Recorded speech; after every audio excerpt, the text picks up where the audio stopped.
What's up, guys? In this video, I'm going to talk about US presidential election, especially about AI, tax, healthcare, university education costs, all that kind of stuff that I've been talking negative about United States while I have spent the past 9 years in Canada and past 1 year in Germany. All right, so American presidential election is coming up in 2020 next year, right? And there was a last week or so, there was a major CNBC or some a TV company hosted a presentation or talk speech kind of thing, and there was a guy that I've been kind of following, and his name is Andrew Yan. He's a Taiwanese American, and he is a ex-lawyer turning to entrepreneur, turning to running for election in the United States. And basically, I talked about escaping education debt, how university education fees is so expensive in the United States. I talked about that 2 weeks ago, and that video kind of got quite a bit of a good positive response. So I decided to make another video related to American education healthcare costs and also AI, machine learning, how those automation is going to take over people's job, especially middle class jobs. And then that, on top of that, I'm going to be adding my own experience and opinions and perspective as somebody who is working in the software industry and as somebody who is working on automation, right? So I'm going to talk about that in this video. First of all, this guy called Andrew Yan, the Taiwanese American guy who is really good at putting out his own presence in social media, because he have how I first learned about him was from some of the interview from the recommended videos on YouTube, and then he did show up in some of the one of the most popular American Asian YouTubers, like something bro channel, and he showed up on those YouTube channel in the video with a guy in the mid to late 20s or something like that.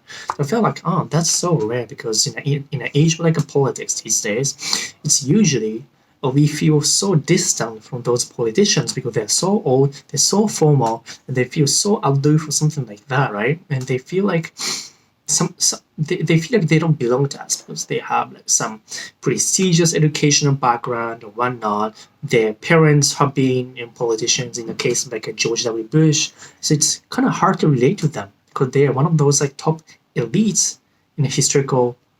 If you look at the history of all those politicians in other countries. But this guy, Andrew Yan, is an immigrant. He's probably late 30 or 40, early 40, and he has family, and he was a lawyer, and he turned into entrepreneur, so he has experience in private sector, and private and public. So that stood out for me, and him appearing in a YouTube channel, YouTube videos, so that was that. And another thing was he's $1,000 a month for every single American citizen, no question asked kind of policy. That's kind of thing. And the reason behind that policy that he's proposing is to not necessarily just boost the economy by stimulating people to spend more money, so that cash flow is going to be much more fluid. But his reasoning behind it is because from these days, past 10 years, it started though, the automation and technology. Technology is going to take over everything. No question asked, right? I'm in the software industry and being a software engineer for the past 5 years. And automation is the key. Automation is the key. Look at Amazon taking over Toys R Us, or the department store company, United States. It bought Whole Foods. Basically, Amazon is winning in almost all the industries, right? The e-commerce, less overhead, more reach to clients, scalability, and all that stuff. Same as Uber, same as Facebook and Google, all the companies, right? Especially Amazon. They're going to automate shit out of everything. And automation in car industry is going to come. Automation in the shopping is going to come. Automation in the delivery is going to come. A lot of money and funds are invested for automation to take out middle class workers who are going to be doing the repetitive work, which means that they can be automated because the robots are good at automation. People are more good at being creative and unique. And then he talked about how Amazon didn't pay anything. Amazon paid $0 for either federal or state tax.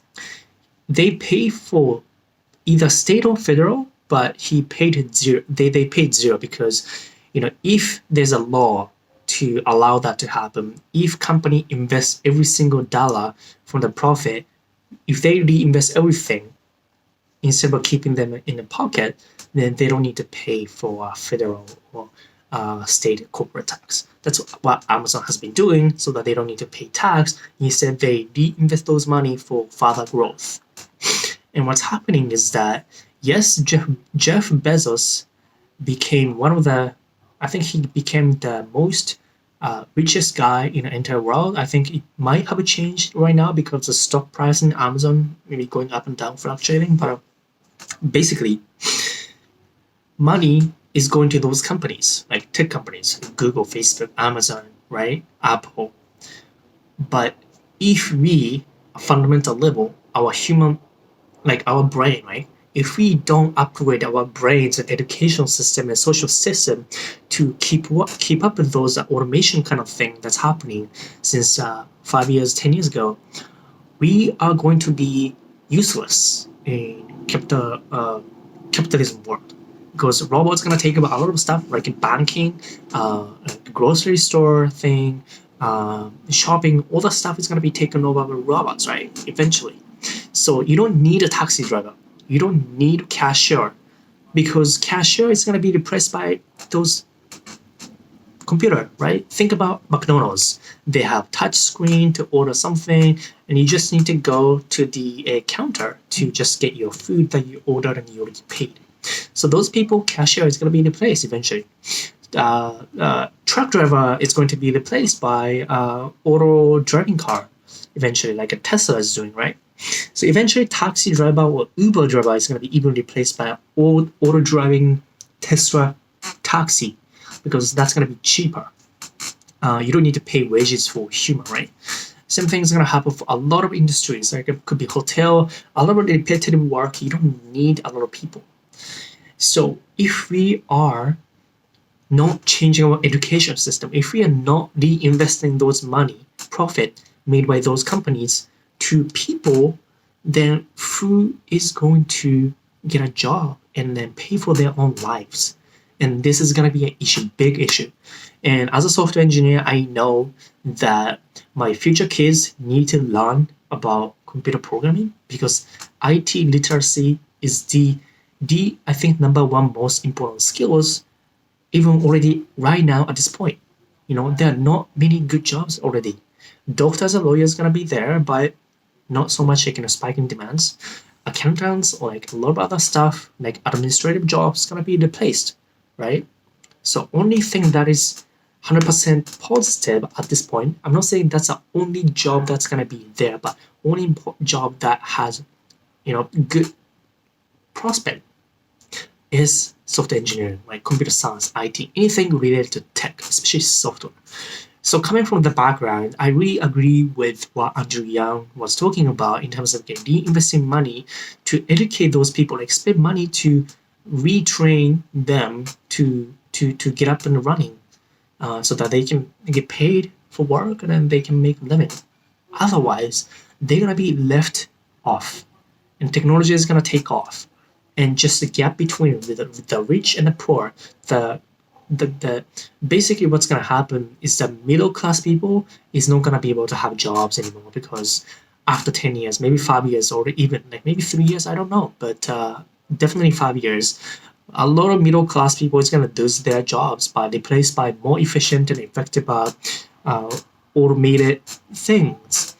So if we don't do that right now to change people, a lot of people is going to suffer. A lot of people is going to suffer from not getting enough job, because this right now, what's happening is a separation of those people who have like engineering skills to understand and automate things that which basically means they're taking those engineers, software engineers, and like those researchers are making systems and mechanism to take work and jobs off from those middle class people. So if you don't get to become that people who actually controls software as and technologies, then if you're this people who are being governed by those people, then your future, you're not gonna have a job. You're not gonna have a good job. You're not gonna have a good living. So it's this gap between those people, like in the tech industry, those people who control technology versus people who are getting controlled by technology. The gap is widening right now. So if you don't take up these people, majority of people right now, then most of the economy is gonna suffer. So that's the reason why he said like, you need to like take some money from those profit and then redistribute back the money and profit from the IT technologies to re-educate, retrain those people. Otherwise there's no future. There's only thing that's clear right now, which is technology is gonna be the future, right? I'm not saying any other things that are gonna be future, but I'm saying at least technology is gonna be future. That's guaranteed. And it's different when the top company like Amazon doesn't pay anything for either federal or state corporate tax.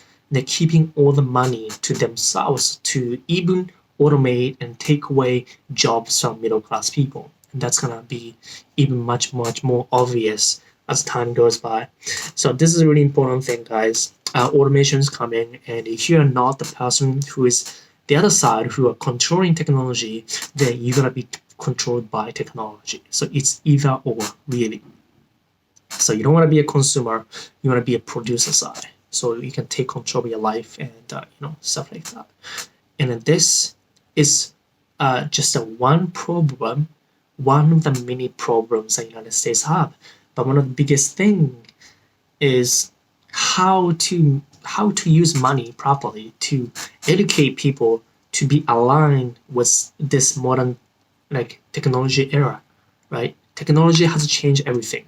Top 10 companies pretty much right now, most profitable companies are tech companies. 10 years ago, it was completely different. It was an oil company, it was a chemical pharmaceutical company, but right now, all of them are tech giants. 5 years, 10 years from now, tech companies, of course. So if we don't act now, it's going to be too late. And this is not just for the United States. It's for every company, like every country, like Japan, Germany, all the countries. But in terms of U.S. Presidential election kind of thing, I totally agree that we need to be paying close attention what is happening, what AI and machine and automation have been doing slowly without people much noticing it. Because if we don't have basic income, then we cannot even do anything, right? And then here comes another problem like healthcare. How are we going to do that? How are we going to lower education costs? Those are different kind of topics, but at the same time, we need to redistribute those money back to in terms of in a form of tax, lower education costs so that education is more accessible to people. And then they need to change education as well to train people so that they can gain skills that are highly in demand at that specific time right now. That's it, guys. That's kind of my thoughts as a software engineer, and I've been kind of following a lot about those, especially those issues, societal, social, economic issues, watching YouTube videos primarily, and I like to kind of follow those logical debates because I like logical thing. And some of the other people that I follow is a guy called Jordan Peterson. The other guy, the lawyer, who's a Republican. He's a lawyer from Harvard. There are a lot of videos about him. He did a talk with Jordan Peterson as well. I like that kind of stuff. So if you have some comment questions, let me know in the comment section. If you have any thoughts about this 2020 presidential election, but definitely we need to get down on this technology issue, not about going on another war, spending $1 trillion. Those people are old. Those people don't care about new generation. They like to just spend money for their own sake. The time changing. if we don't act on this change in technology shift, then most people is going to be behind. They're not going to be able to just make a living. That's it, guys. Thank you guys for watching. See you guys. Bye bye.